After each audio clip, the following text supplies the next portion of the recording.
Colofón, el Centenario y el señor Madero. El régimen porfirista se fue debilitando poco a poco.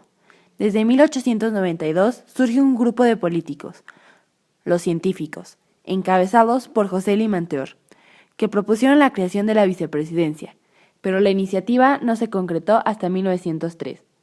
La decisión sobre quién sería el vicepresidente generó luchas entre la élite política. Finalmente, el cargo recayó en Ramón Corral, miembro de los científicos. En el reacomodo del poder despuntaron dos figuras, Limanteur y el general Bernardo Reyes. El primero, secretario de Hacienda desde 1893. Dirigió sus esfuerzos a la creación de un Estado central fuerte. El segundo era un militar.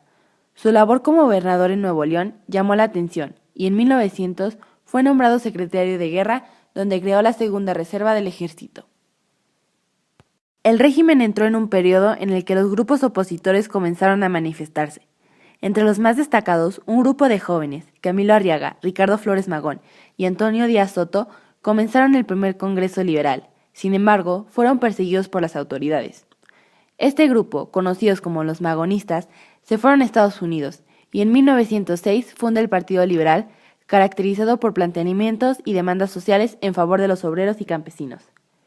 A estas acciones también se suman las huelgas de 1906, la de Cananea y la del Río Blanco.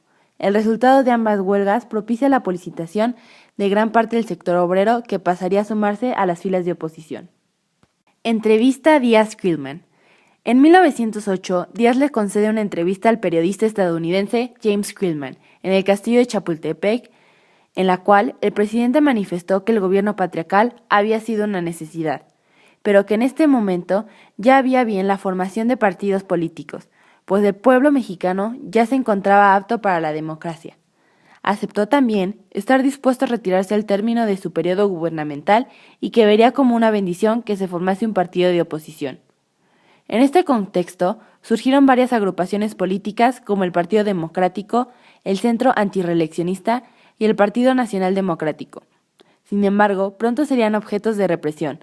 Las contradicciones entre lo que Díaz había declarado con las acciones que llevaba a cabo fueron más evidentes, lo que instrumentó descontento entre la población. Madero hacia la política.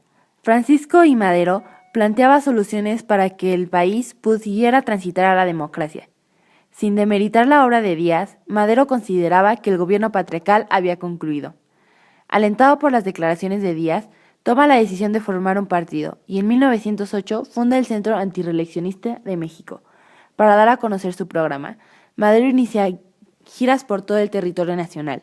Sin embargo, el gobierno lo acusa de revoltoso y hace que éste se tenga que esconder. En 1909 funda el Partido Democrático, pero en una de sus giras es aprendido y fue mandado a la cárcel de San Luis Potosí, mas es liberado después de realizarse las elecciones cuyos resultados favorecieron a Díaz. Ante los resultados, Madero huye a Estados Unidos y proclama el Plan de San Luis, donde desconoce a las autoridades que habían llegado al poder mediante el fraude electoral, e invita al pueblo a levantarse en armas. Además, que cuando el movimiento triunfara, se establecería el sufragio efectivo y la no reelección. La lucha, según el plan, debía iniciarse el 20 de noviembre. El movimiento armado no se concretó en esa fecha, pero en febrero y marzo comenzaron a registrarse levantamientos en todo el país. En 1911, Madero toma Ciudad Juárez y Porfirio Díaz accede a negociar la paz. Los tratados de Ciudad Juárez se firmaron el 21 de mayo de 1911. Se estipula la renuncia de Porfirio Díaz, Ramón Corral y de todos los gobernadores de los estados. El desarme de las fuerzas revolucionarias. Además, se resolvió que el presidente interino convocaría elecciones. Las fiestas del centenario.